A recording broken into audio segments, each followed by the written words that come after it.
our early leaders did not explain exactly what freedom meant. So if you say you are free and somebody is still feeding you, then what is freedom? The responsibilities that come along with freedom were not fully explained. We did not get the full import of freedom as people. Nkrumah stated the one-party policy. Do you think there was a reason why he did that? I don't think he did the right thing. The last 2-3 years of Nkrumah did not signify that we're going to continue to do well. This is the truth. And some people don't want to get the truth. The country will be so static in his ways that one man's idea could just prevail. I feel strongly that our early leaders did not explain exactly what freedom meant, whether by design or by default. They simply did not explain. All we knew was that the white man is going to go away and we are taking over. But I think freedom should have meant more than that. It's not a matter of changing the players or who lead the country. It was more a matter of let people understand that freedom has some responsibilities. Because if you are free, it means that you have to explore your own means of feeding yourself. As an example, so if you say you are free and somebody is still feeding you, then what is freedom? You understand? So the responsibility that comes along, or rather actually the responsibilities that come along with freedom, were not fully explained. So we started our independence as if the government was going to feed us. And that mentality seems to persist till today because of the structure of governance that we created at the time, where everything was centralized at the central government, to say in Accra, and everybody else dependent on Accra for their livelihood. That, I think, is the fundamental, in retrospect, the fundamental problem that we created for ourselves. We did not make people feel that the freedom should mean you build yourself in the context of the nation's own development plans and strategies and aspirations, but basically you take care of yourself before the government will come in if there's a need, you know. So I think we started on a wrong footing in that respect. And especially once Nkrumah introduced, after the multi-party thing, by 1960, we became a one-party thing, and then Nkrumah, for all the good things he did, also turned himself into a dictator. People reject that word to be described about, to use to describe Nkrumah. But the fact is, once there's no opposition and that once you control the parliament and you control the judiciary, you become almost a dictator. So his last few years, I think, turned things, unfortunately, backwards. And freedom really lost its essence. We could no longer participate in the election of our leaders after 1964 or so. In fact, the last national parliament, the assembly, was a one-party election.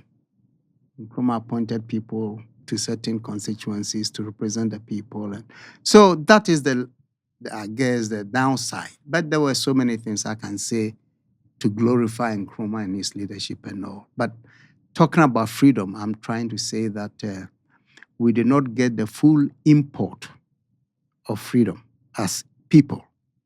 We rather thought with the British white folks gone, our own people in power, that was the freedom.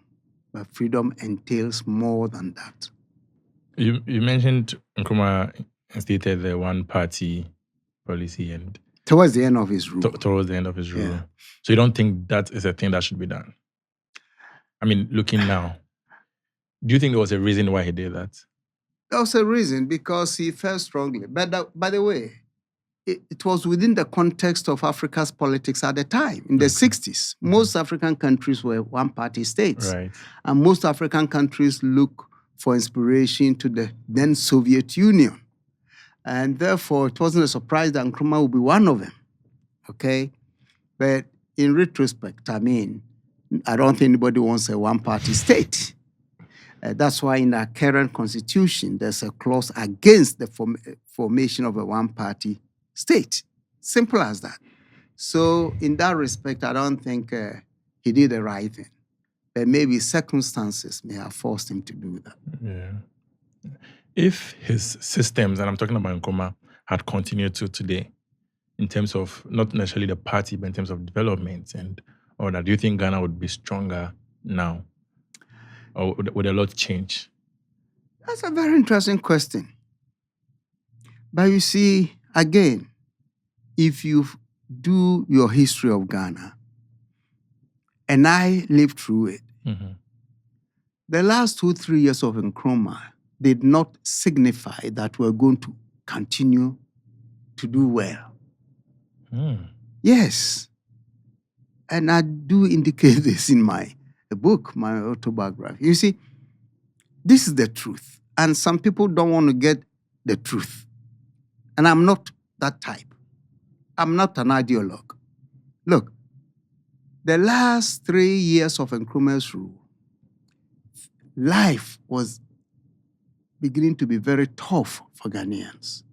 Shortages of goods started. And I remember when my mother used to send me to be in the queue at the GNTC, Ghana National Trading Corporation. It was a state-owned trading corporation. That's where you could get most of the essential items to buy, controlled by the state. And when goods came, I was then in Bechem. My mother would send me with money to go and be in the line for I don't know how many minutes or hours.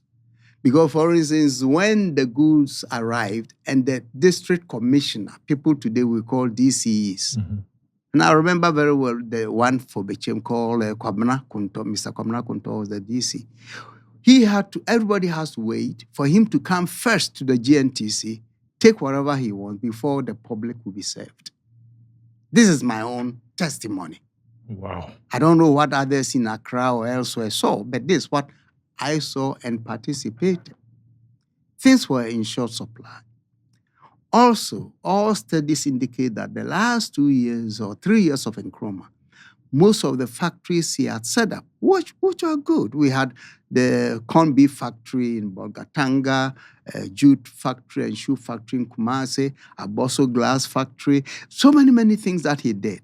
But unfortunately, towards the last 2 years, all these factories have started collapsing. Poor management, lack of investment, further investment, bad work attitudes of Ghanaians, because if something is for a ban, it's a ban there, nobody cares, like we still continue to practice today. So all the great factories that he set up, most of them were declining. So therefore, how can I sit here and say, oh, if the system had not changed, we have had a better country today? I don't know. I throw it to those who also follow trends and analyze our history, you see. So if you ask me, if Nkrumah's ideas and policies had continued today, will Ghana be better off? That's for your question. And I'm saying that first, let us recognize that societies are dynamic. Therefore, countries are dynamic. Things of the old could not apply today, just as some things of today could not have existed yesterday. So it's a question that I think would be needless to answer, because I don't think Ghana, or for that matter, the country will be so static in its ways that one man's idea could just prevail. Even the Americans, the ideas of Abraham Lincoln and Washington and all that, that's not what we see in America today. America is not the same as during the slave era in the country. So things change. So for me, Nkrumah's era was a necessary era for our country, did what he could, but there was a time to end it, and it ended.